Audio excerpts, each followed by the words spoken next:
ராஜேந்திர சோழரின் வாழிய செந்தமிழ் வாழ்கிற தமிழர் வாழிய பாரத மணி திருநாடு வந்தே மாதரம் வந்தே மாதரம்.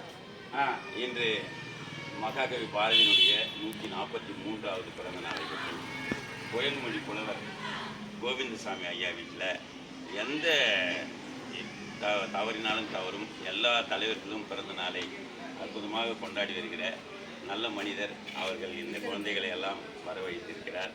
அந்த வகையில் இவங்களை எல்லாம் வணங்குவதிலும் வாழ்த்துவதிலும் பெரும் மகிழ்ச்சி அடைகிறேன்.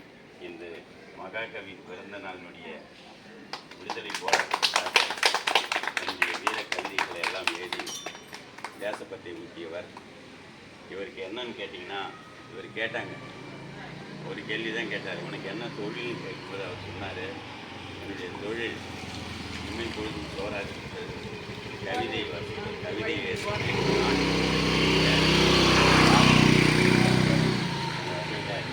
வாழ்விய நினைவை பிறந்த அவருடைய புகழ் என்று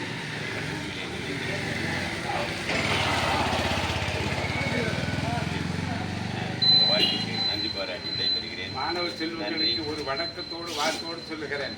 நீங்கள் இன்னைக்கு பாரதியார் சொன்ன மாதிரி நீங்கள் நடக்கணும். ஒரே ஒரு வரி சொல்கிறேன் பாருங்க.